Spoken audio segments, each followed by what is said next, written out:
Hello, Blenders, and welcome to episode number 307 of Real Blend, a podcast about nothing. Just this week in particular, though. The boys later on in the show are going to tease their time with a television legend, Jim Gaffigan. I love Jim Gaffigan. No, I do love Gaffigan. He is really funny. The boys got to interview Jerry Seinfeld, and that'll be part of this week's show. A little breakdown. I didn't do that one. And it's okay. He does junkets all the time. The funny thing is that he's from my hometown, Jerry. Jerry and I are from the same hometown. And I ended up doing an interview that you guys will hear later on the show. And I'll tell you a little funny bit that got into the Seinfeld aspect of it. But on this week's show, in addition to the guys telling their Seinfeld stories, Guy Ritchie has a new movie hitting theaters with a lengthy title, The Ministry of Ungentlemanly Warfare. We're going to give you guys a review of that one. The directors behind the Scream franchise are back with a new horror film called Abigail. And we're excited about this. They return to the show. The collective duo known as Radio Silence will be on the show to discuss. I think that's correct. I think so. That's right. Both Screams, right? The two Screams.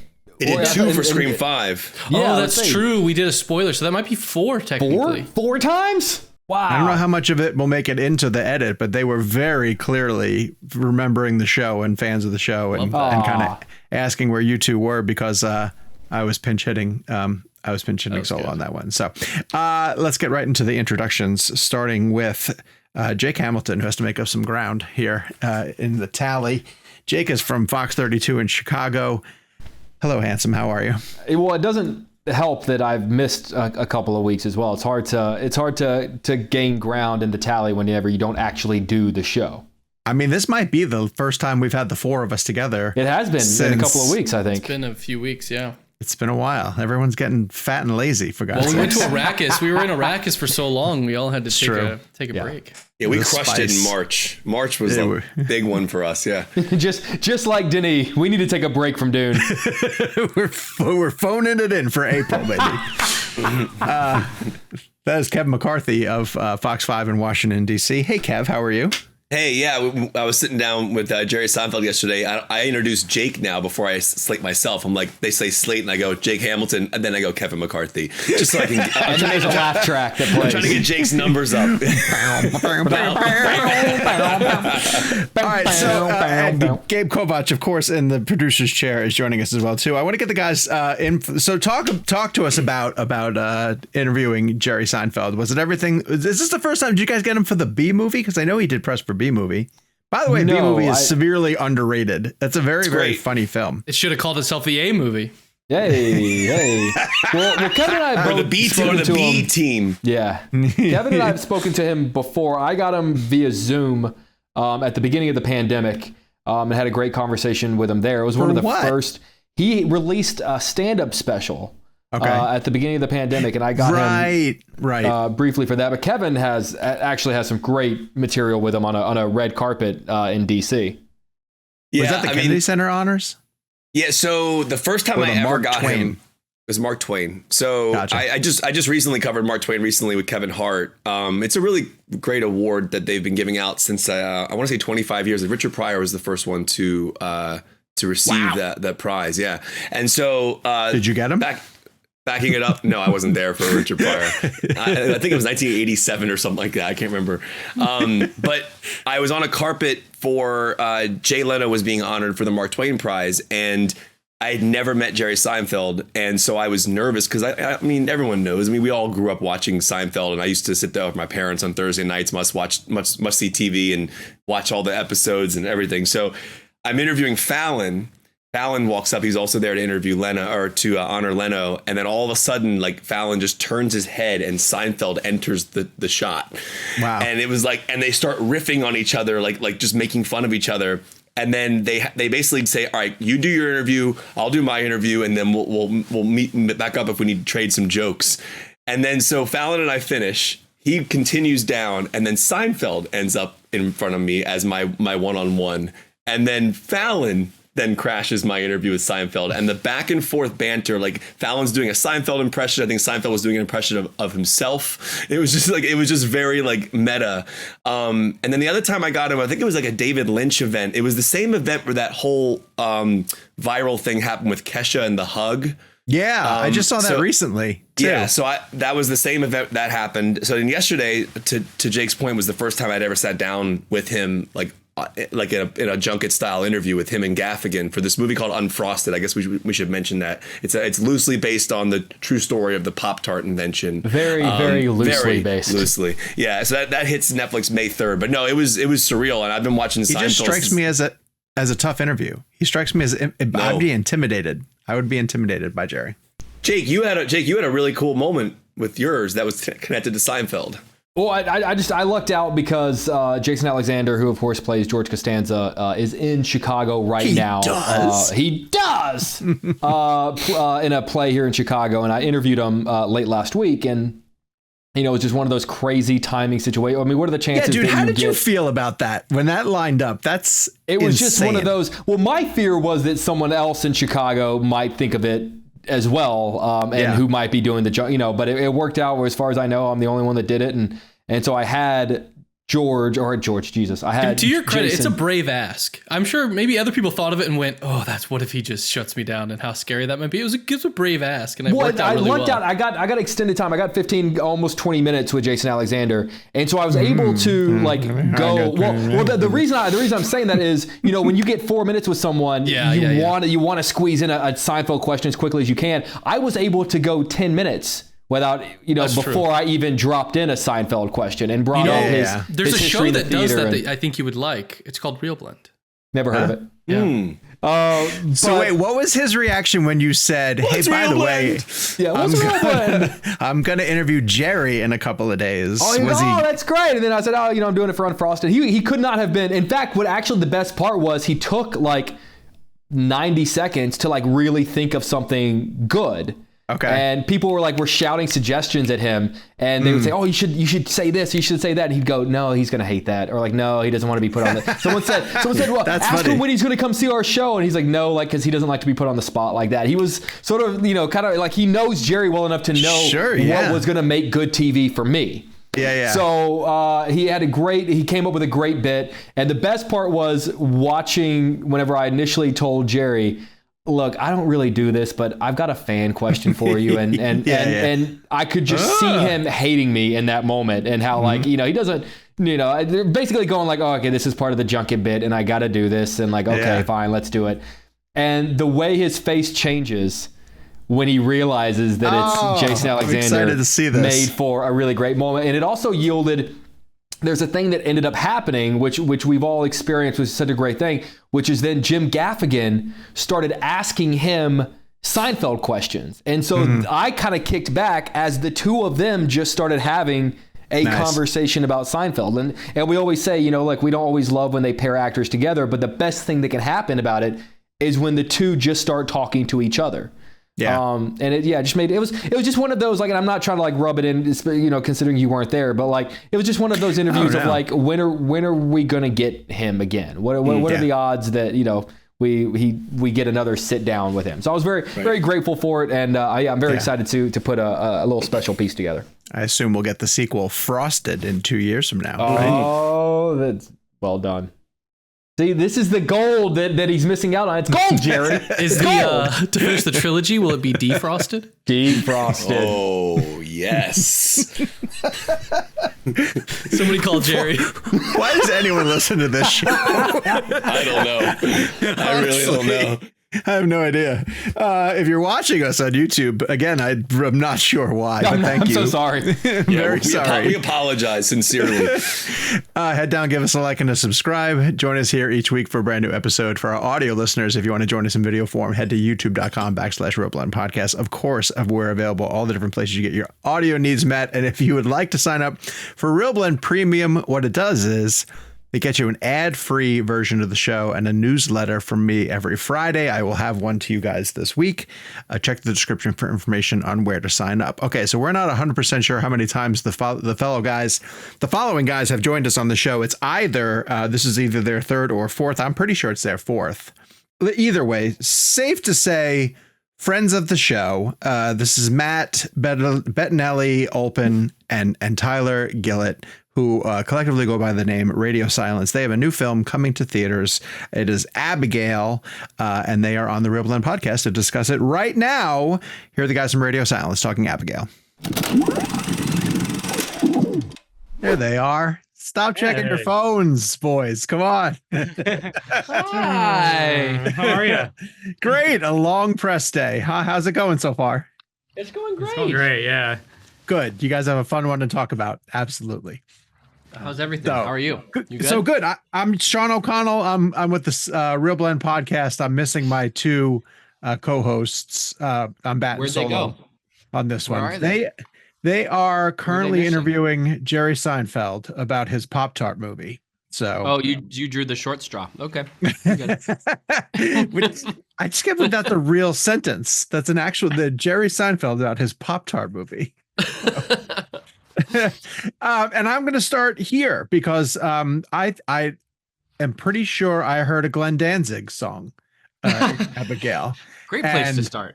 Yeah, anytime I hear Glenn Danzig, I have to start there. Did I nail it? Is that a Danzig song in there? I wasn't familiar with that one, and I was just curious how you guys got him involved. Yeah, you nailed it. It's Blood and Tears. It's off his second album, his second solo album.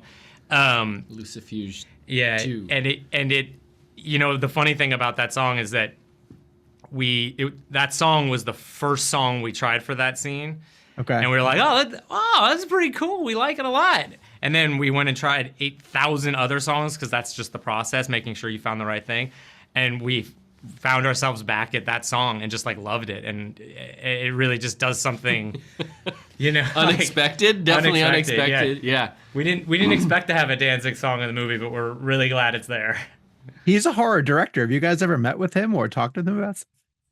No. We have a lot of mutuals in common with him and know that he's, a huge champion of the genre and a director as well. It's such a fun flavor to have in this movie. Yeah. It definitely is. So whenever we get a chance to talk to people involved with horror movies, the day of a death scene, tends to have a lot of energy about it. And sometimes all the cast members will come down and watch their co-stars get killed off. For this one, I wanted to ask about transformation days. Was there something special about about cast members on their transformation days? Did they get excited about those days? How did that tend to work out? Yeah, I mean, there's always this excitement around that, and I think kind of fun way that this shoot was structured is that we shot for the most part pretty in sequence. So it was really fun to follow along. There was all of this anticipation that was building up to those moments because, by and large, the movie that happens before those moments was very much shot in continuity. So everyone was kind of primed for those big turns. And I mean, Alicia's first vampire scene, it was, there was this feeling of, oh, wow, we have entered a new phase of shooting. We have entered the other very specific genre in this movie. And I think that there was an energy from that day on that we kind of carried with us through to the end because of just how fun and crazy and how good it felt to have reached that milestone in the shooting process. I'm really sorry if you guys are hearing this comparison all day, but I can't not bring up From Dusk Till Dawn. It feels like, this movie, like that one, almost exists as two separate films with a before and an after. Was that a tonal inspiration for you guys? I mean, it must have been for Steven, who wrote the first draft of the script. And for us, that was one of the things we latched onto. We're giant fans of that movie. I mean, it was such a big thing for us when we were younger. And the way that they pulled that off, it was one of a few inspirations for us. But to be able to do a full crime heist movie and then flip it into a monster movie is just, that's really the only time that we've seen it. We might be missing some movies, but it struck such a chord with us, when it came out. And I don't think we ever let go of that love for that. Yeah. Specifically, it's so much fun to show that movie to people who don't know what's coming.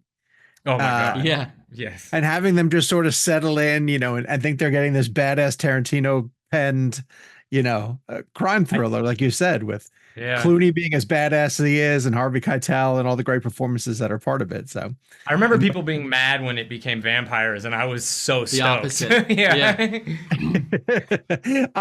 Because of that, was how much conversation, if any, was there about keeping the vampire stuff hidden out of the marketing?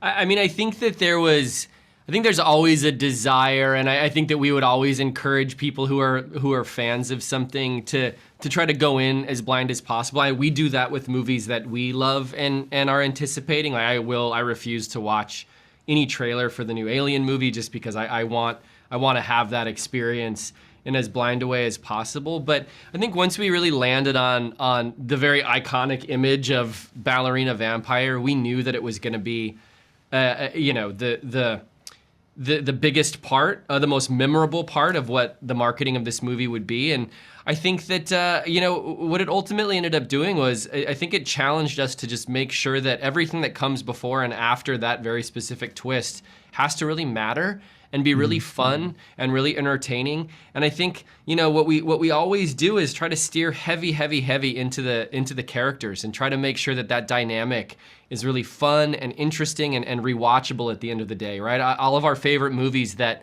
have one big twist or sort of hinge on a big twist moment, we go back and we rewatch them, not because we want to be surprised by that twist again, but because the stuff around that twist is so fun and interesting and enduring.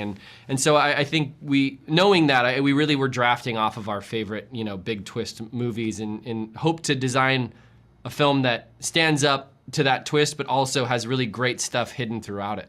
And it does stand up because you make the characters so entertaining. They're so colorful. The Melissa scene where she reveals a bit, that she's figured out about each person is terrific. It plays really great. How much deeper into each character's backstories did you guys go? And maybe which of your actors wanted to know the most about their characters?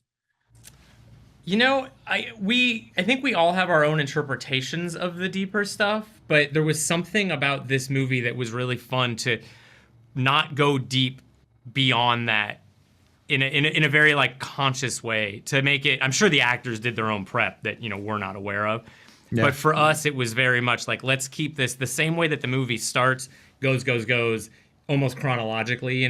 It's let's keep everything kind of under wraps until we reveal it, so it's an actual moment, and so that those character moments when they there's maybe 3, if not more, 3.5 scenes of basically everyone kind of discovering things about each other. And for us, a lot of it was just calibrating what those discoveries were in the edit of, we don't need to know that yet. Let's keep it mysterious. And treating those like twists. I think that was the other part of knowing that, because the reveals, Ballerina Vampire was going to be a thing, that those reveals, those character specific reveals, became these things that we really wanted to protect. Gotcha. So shooting it chronologically means that you guys didn't get to spend, I'm going to assume, as much time with Angus, who I genuinely missed when he left the picture, because he was so interesting, and he's absolutely one of those characters I wanted to learn more about. What was he like as a collaborator? What can you guys tell me just about what he brought to Abigail? We could speak for hours on how wonderful the experience was shooting with Angus, and how sad we are that that we didn't have more time with him. There's a contagiousness to his charisma that I think, you feel it on the day, and he makes the set so much fun, and you hope that that's going to translate in some way, through the camera, and in post. I think we found ourselves just really struggling to narrow down the takes of his, because every take was different and they were all so unique and so wonderful and so wholly him. He was one of those actors that was just present at all times, and I think that he sort of forced everybody in the scene around him to also be present and to really pay attention, and it was just a real joy and a real honor to get to work with him and to get to know him. God, he had such great timing. His timing in this film in particular. He's so good. Yeah, it's incredibly great. I'm so excited people get a chance to see it. We had Mike Flanagan come on the show one time, and he was talking to us about Dr. Sleep and the recreations that they did for The Overlook. and how structurally the Overlook just can't exist. You know, the way rooms are supposed to line up, the way it's shot. Because you guys are limited to a single location, did you also run into kind of obstacles as you mapped out the house, where just places where you wanted to go or things that you wanted to pull off didn't become possible because of the way that your sets were physically aligned? I mean, you know, everything except the cellar, the cage, cellar, kitchen thing, and then the library is all the real house. Okay. So, and we repurposed a couple hallways and stuff a few times, but for the most part, it's what you see. But one of the things that we really leaned into was trying to, and this is admittedly taking a page out of The Shining, is kind of trying to keep it a little vague for the audience, so you never quite know where stuff is. You can kind of think about it if you really want to, but we tried to make it, when you walk into the place in real life, it's this big labyrinth and it goes on forever and it's creepy and spooky. And we tried to give that vibe in the movie as well, where you could be in a hallway and you're like, I kind of know this hallway is somewhere near that other scene that I saw, but I don't actually know where. And that there's something unsettling about that, I think, that we were kind of steering into. Do you guys have the answer to how many times, if ever, this has happened to Abigail before? No, it's a great question. I mean, the bodies in the pool maybe suggest what that history might be, but there's also the shot of Dan with tons of suitcases in the background. It's one shot, but if you look closely, you can. Yeah, we tried to bury the off-screen story of that history in as many places as possible. The murals representing some of that, the suitcases and the personal belongings that are all piled up. It was a fun idea to toss to our production designer and the art directing team, and just watch them run with it. Catherine's scene in the pool is one that I'll never forget. Is it something she was nervous about filming, or is that a day she circled on the calendar like, I can't wait for it to get here? I think she was pretty nervous, excited about it. It was like it felt like the moments before like a sporting event, like you're about to run out onto the field. There was that kind of energy around that day of shooting. And we had done some tests. There were a lot of tests. We had done some submersion tests just to make sure that the consistency of the goo was right and she'd be able to move. I think the thing that we weren't anticipating, and Catherine certain wasn't anticipating, is how hard it was to move in that pool. That was really, really heavy, and there were instances where like we had to sort of pause the take just so that she could like, all right, I got to catch my breath. Hold on, give me 5 seconds, and then get back into the scene. But it was a really demanding physical day of shooting. Catherine really went through it for this movie. Can you guys give just some commentary? I don't know how much you're even paying attention to the fact that horror is having a tremendous year already. It's only April. I mean, First Omen is doing incredibly well. Immaculate's doing incredibly well. You guys are on the heels of it. Like, what does it say about just the audience's appetite for horror right now? I mean, I think the past, 5, even more, around 5 years, give or take, I think there's been such an incredible swell of fantastic horror movies. And it feels like this year, sometimes you have a whole bunch, like last year was a great year, 2022 was a great year. Feels like, maybe we're going to start going down. And then all of a sudden we're only in April and it's like all these great movies. It feels like horror's having a real moment. I think a lot of that is what we talk about all the time, is that horror's not one thing. You can have Immaculate, you can have Lisa Frankenstein, you can have this movie, you can have these. They're all wildly different interpretations of a genre. So it always feels fresh and it always feels exciting, and you kind of never know what you're going to get. And I think that's a large part of the draw right now. One of the biggest challenges, obviously, if you guys decide to come back and tell more stories in this universe, is that your lead character is an actual person who ages quickly. Have you thought about that at all? I mean, she's very talented, so. Yeah, we're trying to work on the science of keeping Alicia as small as possible. Cigarettes. Tight boxes for her to sleep in, I guess. Things you could do. So in honor of Melissa's parlor trick, I'll give you guys a crisp $100 bill if you can reveal something to me about maybe a scene that you had to lose through either the scripting process, going over the script, or even the editing process that Was there any scene that you guys had that sort of got cut at the last minute just for timing or pacing? I immediately go to the Angus Melissa scene. Yeah, there was. There's a scene with Angus and Melissa that they just run into each other and have this kind of siloed moment that is very charming and funny. And it didn't work in the finished movie. It was kind of on its own, a little bit of an island. So we cut it, but it will be on the bonus features. Oh, great. Excellent. Well, I'll get you guys out of here on this one. Obviously, I'm so excited you guys are moving out into other franchises and starting off different stories. Well, I want to know if there's any sort of projects you guys are circling that are outside of the horror genre or another genre that you guys would like to tackle. Let's start there. I think that we love all genres, and I think that that's one of the things that's maybe unique to our tone is that we try to gather influences from everywhere and infuse the movies that we make with all of those things that we love. So I think that all of that to say that we are wide open. I think that our interests are genre agnostic. I think that we will always have a real love of horror, and there will always be some thread of that in anything that we do.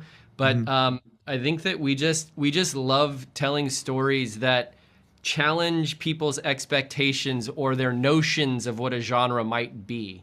And I think that puts us in a place to make things that are really fun and surprising, and that also get to be a reflection of the movies that the wide range of movies that the two of us really love.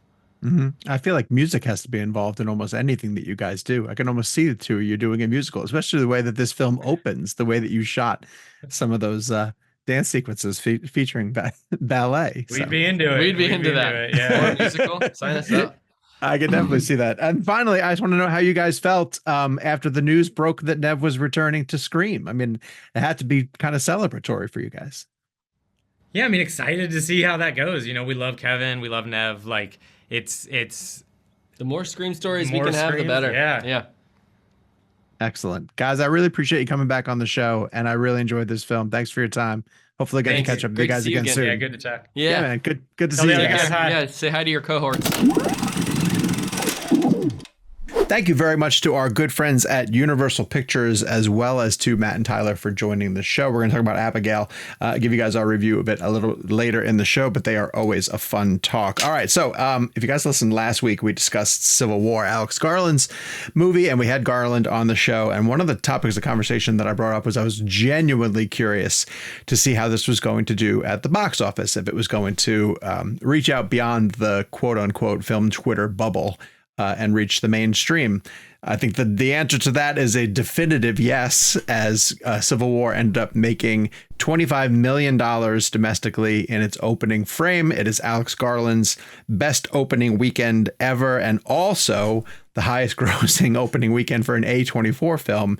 Does that surprise you, Jake, that it set this record for A24, which I'm not saying trades in blockbusters necessarily, but it feels like there should have been another title that had that. Well, I think, yeah, Kevin and I were talking about this at the airport yesterday. Their previous record holder was like 13 million for Hereditary.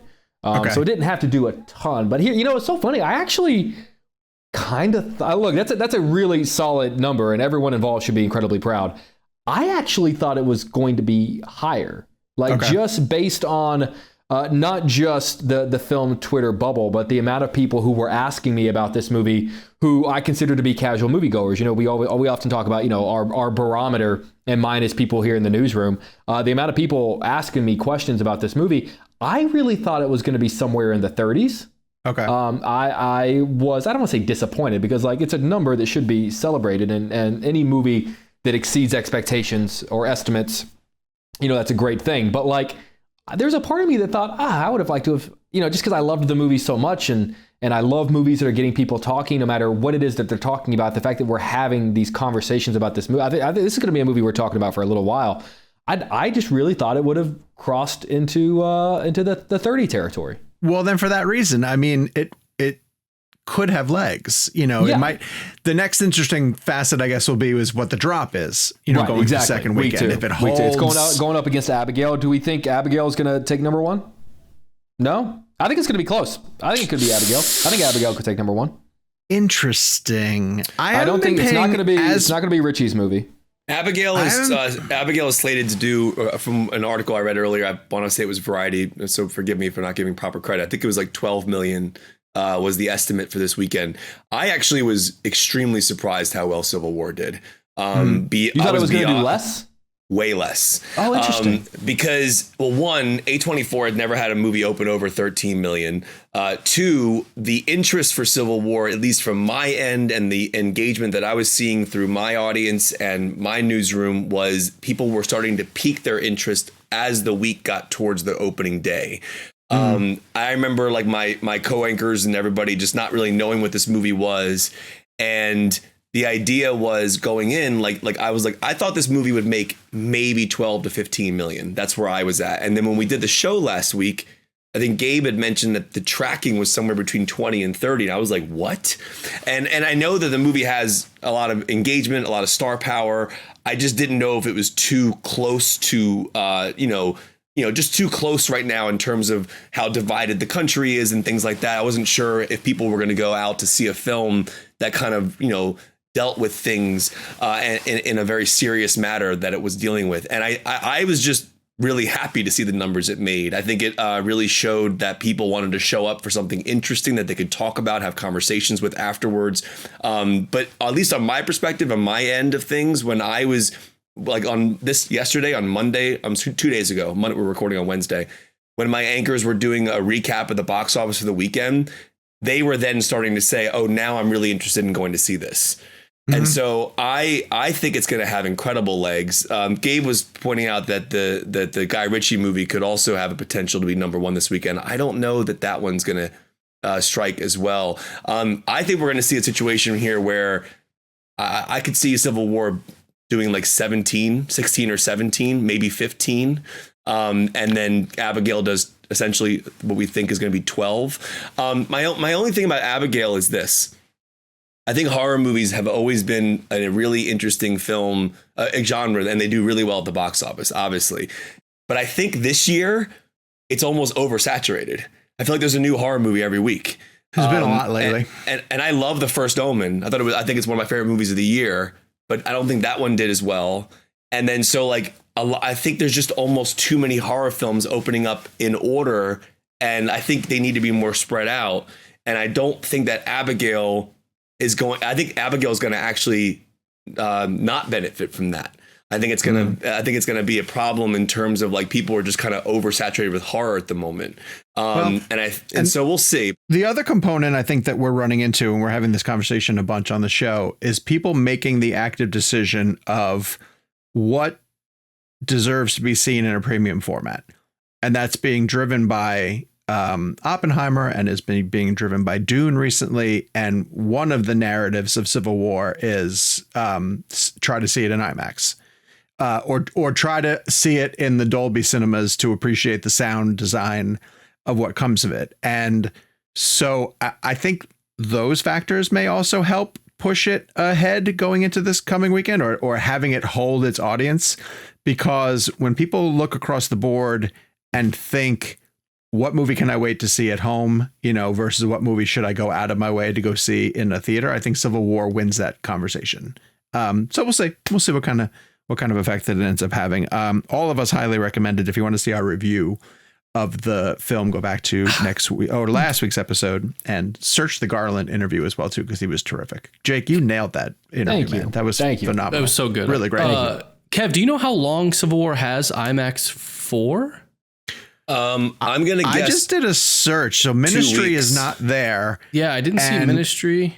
Fall Guy? A Civil War has gonna be IMAX. Nighttime screenings, so it made me wonder, like, what's taking the daytime? I did see some re-releases are coming as well. Hereditary has a IMAX re-release on the 24th, but I assume that's like a single day event. Same studio. Yeah. That's interesting. I couldn't find, until Kingdoms of the Planet of the Apes, I don't see another IMAX on the Numbers, which is the site I use. Like they don't have Fall Guy as an IMAX release, but they do have Kingdom of the Planet of the Apes. So I wonder if Civil War, that seems like a long lead time for a single movie, but I don't know. Yeah. Or long Garfield. you see that lasagna on the big screen. That's true. As big as physically possible. All right. So the day that we are recording, some news broke, which is very, very exciting. Two legends of cinema and, dare I say, future Roblend guests have circled projects that seem genuinely interesting. I want to start with this one. Martin Scorsese, according to Variety today, is going to direct a Sinatra biopic with Leonardo DiCaprio and Jennifer Lawrence. DiCaprio is going to play the chairman of the board, and then Jennifer Lawrence is playing one of Sinatra's, or I don't know how many. Does Sinatra have multiple ex-wives? His second wife is Ava Gardner, right? Ava Gardner. The fact that there's casting involved makes this one feel like it's pretty far along, and the reason why I wanted to bring it up is because I thought he was doing the adaptation of the guy who wrote Killers of the Flower Moon. The Wager. What's that?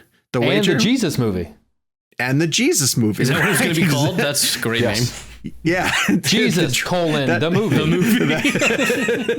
Exclamation mark. Mel Gibson just shuddered. What do you guys think is happening with Scorsese here? I mean, he's not at the, with all due respect to the master, he's not at the age where he's, lining up three projects to rifle through them. I got to be honest, of those three, the Sinatra biopic is the one that I'm least interested in. Really? Interesting. I think like The Wager sounds like it could be. Have you been reading that? Unbelievable. No, I haven't yet.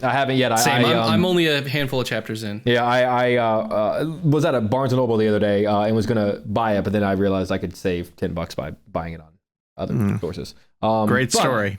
Yeah. The death of bookstores. Thank you. You mean the local library? Oh, I'm sorry that I didn't help one massive bookstore in exchange for another massive bookstore. You should go. I'll plug this right now. You should go to bookshop.org. You can buy just like Amazons of the world, but the proceeds go to your local bookstore. Oh, I love that. Love that. We are not sponsored by them. We are not sponsored by them. We are not. But every chance I get, I link to there because a little bit better. With The Wager, he was going to allegedly co-direct, wasn't he? Wasn't he going to like split the duties so that someone else would handle the parts on the island? That's less appealing to me. I'm not sure I necessarily want to see. What if he was splitting it with Spielberg? Okay, now that's interesting. Or someone like Guy Ritchie. Here, Guy Ritchie, you take the pirate sequences, and I'll do the courtroom bits.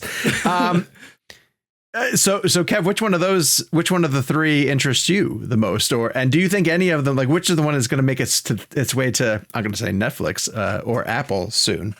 I think the Sinatra one to me is the most intriguing. Really? One of my favorite Scorsese films of all time is The Aviator. And I loved the way that Scorsese dealt with, again, I'm not saying it's, similar in a sense, but I liked the idea of DiCaprio playing someone that famous, and taking us behind the scenes in that time.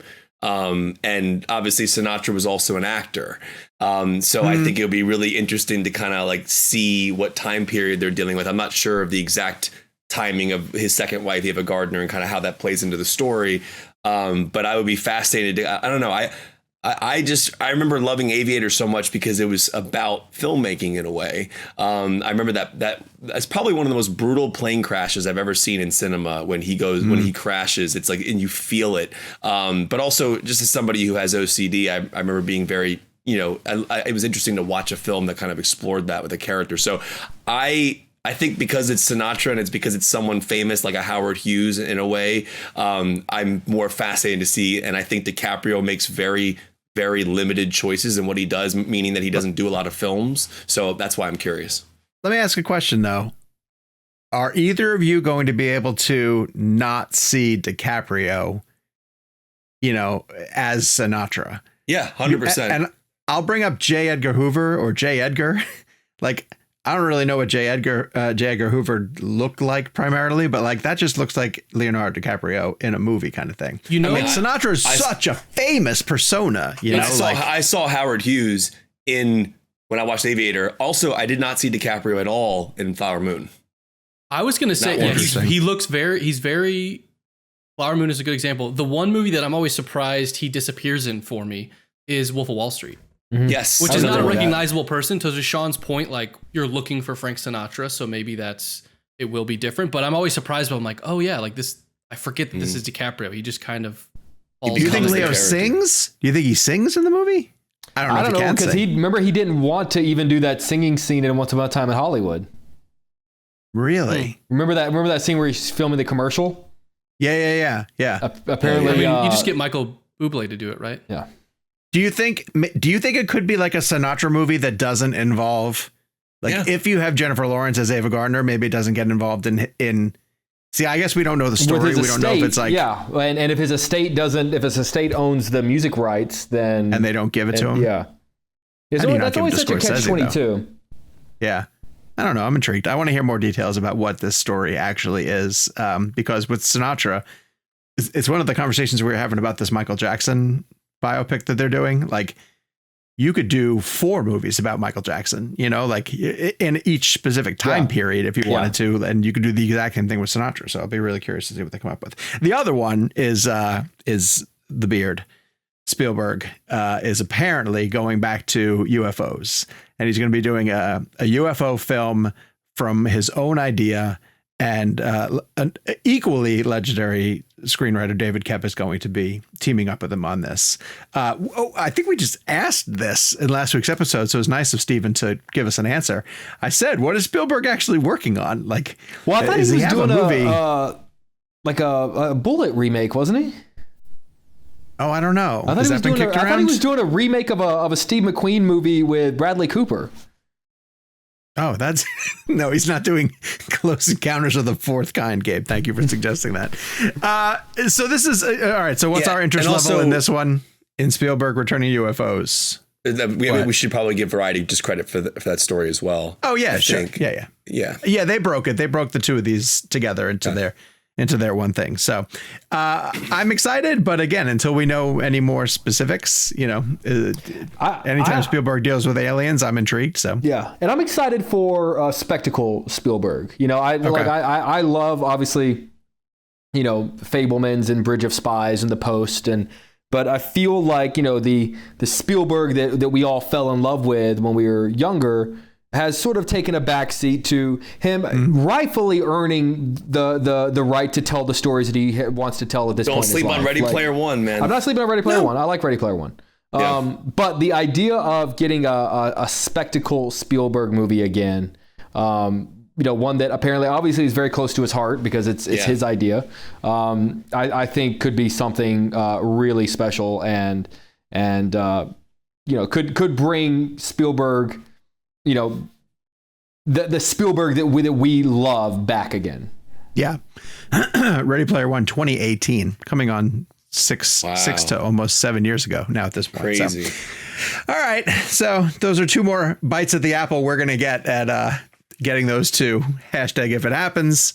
We'll continue to track those. Well, actually, for Marty, he can come on and talk about any of the 3 that he would like to. So we'll track that progress as it comes. Let's throw it to a really quick break. We'll pick it up on the other side with some reviews of films coming to theaters. And we are back. Okay, 2 big titles that are coming to theaters. One from Guy Ritchie. It's called The Ministry of Ungentlemanly Warfare. And I want people to know going into this is based on a true story. And it is staggering how many details are legitimately from the actual story of one of the first covert missions behind enemy lines set during World War II. But this is such a comfort blanket of a movie. I'll explain this to you guys. It's the type of story that you have seen before. It's, criminal-esque soldiers recruited for a mission, by their government. Time is of the essence. All the stakes are on the line. The reason why it's such a comfort movie is that it has all the bells and whistles that come with a Guy Ritchie movie. And the minute that the dialogue starts to hit, and the minute that the precision of the action choreography hits, you realize what world you're in, and you just sort of kick back and go along for the ride. The cast is tremendous. It opens with this incredibly funny set piece on a boat, and the chemistry between Alan Ritchson, who people will know as Reacher from the Jack Reacher show on Amazon Prime, and Henry Cavill is terrific. The 2 of them have outstanding comedic chemistry, and it spreads through the entire cast. Essentially, they get recruited for a mission behind enemy lines. They have to infiltrate Nazi Germany. And I'm not even going to tell you what their mission is. I'm going to leave that to detail. But it's one of those situations where, like, once they get to where they're supposed to be going, all the things that they thought are basically not lining up the way that they want them to go. So again, you've seen this sort of play out before. But the hook is the chemistry of the team that's put together. And the hook is Guy Ritchie's fascination with dialogue and the way that these people sort of play off of each other. The set pieces are terrific, as you would imagine. There's a bunch of big surprises in terms of actual historical figures who are part of this mission.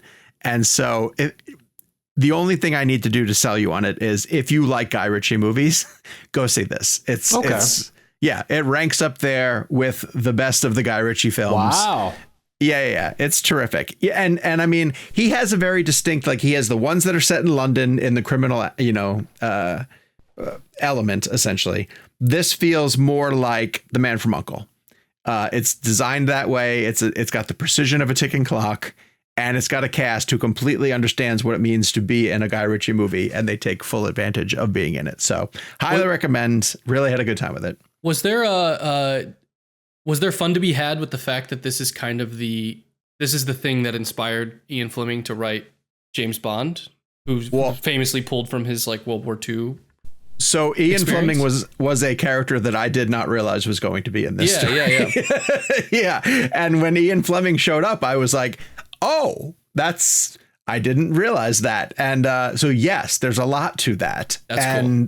And it probably does speak to a bit of where the roots of the James Bond franchise come from, and then becomes very entertaining to see Henry Cavill sort of stepping into that part. And I just love that Cavill is being given the opportunity to have such a good time with this.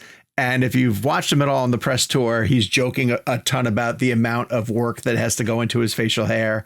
And he is having a blast with the delicious dialogue that has been written for him in this movie. So he didn't get to do it as much in Argylle, I didn't think. I think he's having a lot more fun here. And it's just, again, any single time that you're watching a scene sort of play out, you're reminded over and over again that it's Guy Ritchie and his style and his pattern. So it sounds like it's not getting enough hype for you. If it says, like, I think I'm seeing like single digit opening weekend. Yeah. Okay. So I was going to beg that. I was going to use that as a question, because I've also seen not great box office expectations for this movie. Mm-hmm. And obviously Argylle is I think at the end of the year going to end up being one of the big box office misfires of the year. Mm-hmm. Outside of Superman, Henry Cavill hasn't necessarily, become a household name for people, mm-hmm. or had any kind of like a massive breakout hit that shows that he can do more than that. How many more chances is he going to get before Hollywood just goes, okay, we tried with this guy and it's just not clicking with the general public? I mean, he's got a lot of big stuff already lined up, though. He was at the Lionsgate panel at CinemaCon, and it legitimately feels like he is Mr. Lionsgate.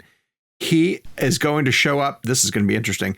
He and Guy Ritchie have another movie that's coming out in January. Jake Gyllenhaal. They've already finished it. Yeah, it's called The Gray. I think it's or The Gray Area. In the Gray. Thank you very much. Like, The Gray is Liam Neeson.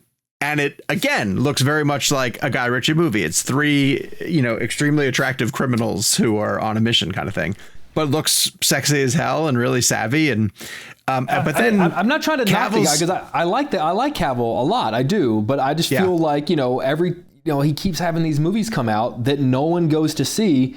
And Hollywood's not going to keep bankrolling him as a leading man if he can't prove that people will come out to see him in a movie. What are your expectations for Highlander? To me, that's like a classic franchise, but I understand it's not necessarily ubiquitous. Is there nostalgia for Highlander? For me, there is, and that's why I accept that maybe I'm, I don't know. I liked Highlander a lot growing up, and my buddies will quote it. There can be only one. It's Chad Stahelski.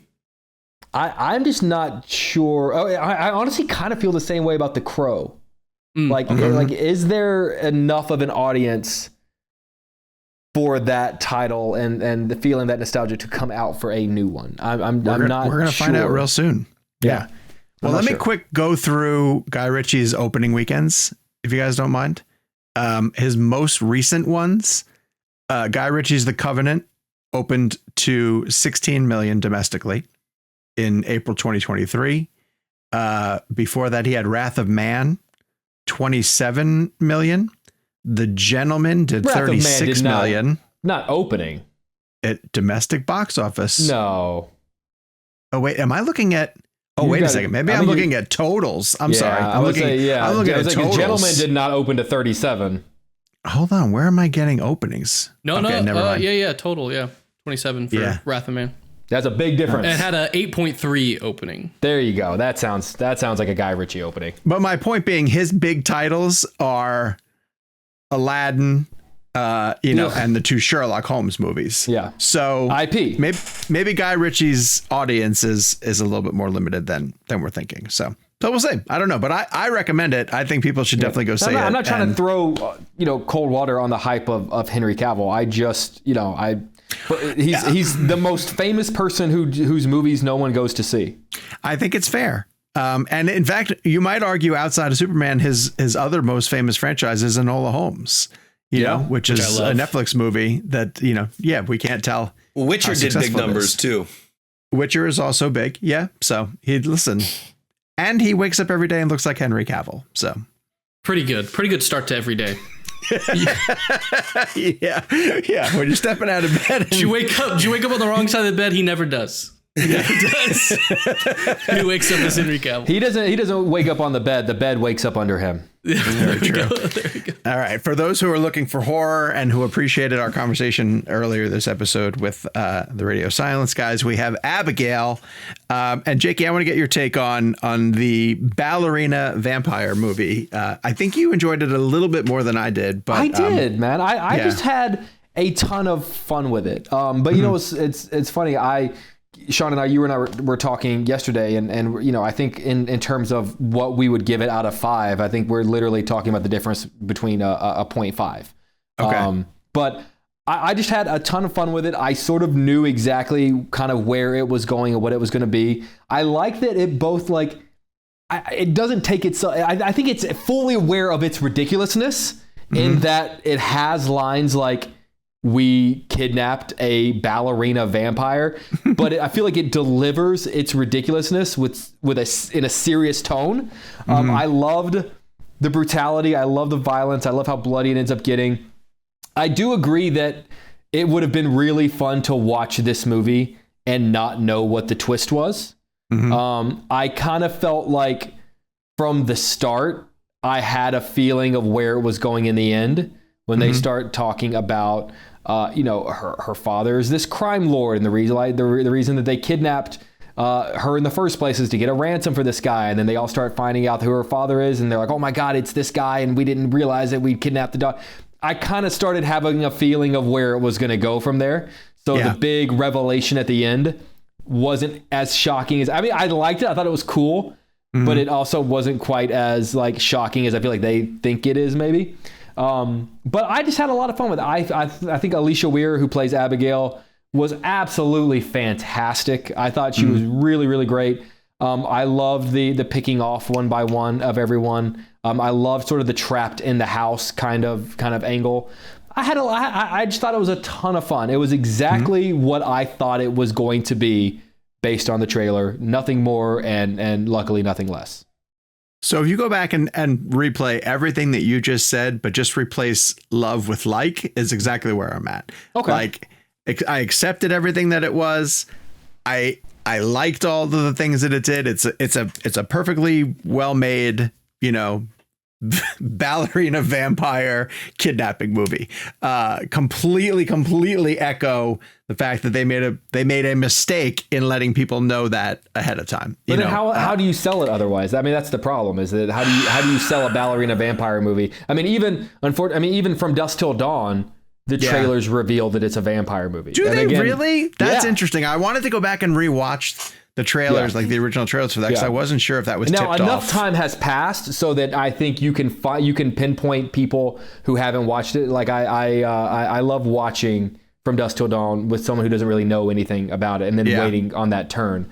But you go back and watch the trailers. The trailers show that it's a vampire movie. Well, that's a shame. because that is one of the. So in time, in 30 years, it'll be really great to watch Abigail with people that don't know what it is. You can't wait. Then I will give it an additional star when I get to that point. But you're right in the fact that the kills are inventive.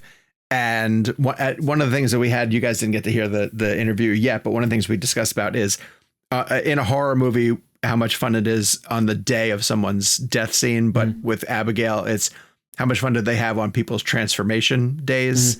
Because essentially there's a number of bits go through it as the kidnappers are getting bit. What is that going to do to them? How does it affect them as the rest of the story goes on? And the guys give a really interesting interview for that. So I'm at 3 out of 5. It sounds like you're at 3.5. I'm at 3.5. Yeah, I'd give it a 3.5. So yeah, it's we're not really that far off, but it's the okay. Here's the question. If we were not that this is the barometer, nor should it be. But if you were doing Rotten Tomatoes, I would give it a fresh. What would you give it? I'd give it a fresh. No, I'd give it a fresh. Okay. Yeah, my 3 out of 5 is leaning fresh because it's not a bad movie by any stretch. And how great is Alicia Weir? She is terrific. I mean, the movie only works if she works. Do you know that there's like well, I guess I don't want to say anything. It's interesting. I asked them a question. We can talk about it off air, but I asked them a question that I now realize when I asked it was a little bit more spoilery than I thought, because in all of these and then there were none situations. Yeah. We all know that like there's going to be none eventually, or maybe one kind of thing. Yeah.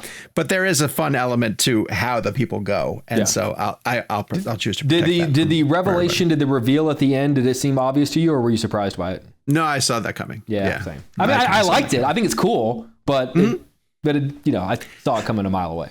You know who? It's weird that this is a Dan Stevens. Like Dan Stevens is in this film, and I thought he was having more fun in Godzilla Kong than this. It's almost like he was underplaying in this a little bit. Yeah, I would say, I think he's got such more of a serious part. I think he's so wildly ridiculous in Godzilla Kong. Yeah, that I feel like in this one he plays sort of the serious guy. The no names guy. Conducts oral surgery on King Kong in that movie. Someone has to. How do you not have fun doing that? That's a thing that we saw in 2024.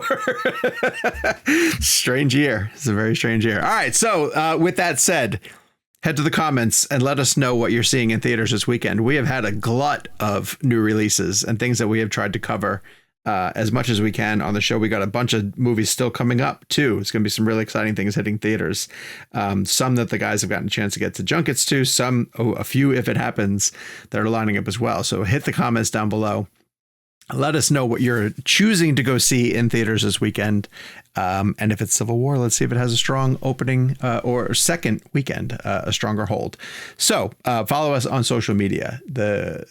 Jake Hamilton is at Jake's Takes. Kev McCarthy is at Kev McCarthy TV. I am at Sean_O'Connell. Gabe's at Gabe Kovac. And the show, as always, is at Real Blend. We appreciate you guys listening to us. We'll be back next week with a brand new episode. And until then, the movie critic. Craven the Hunter. Sinatra.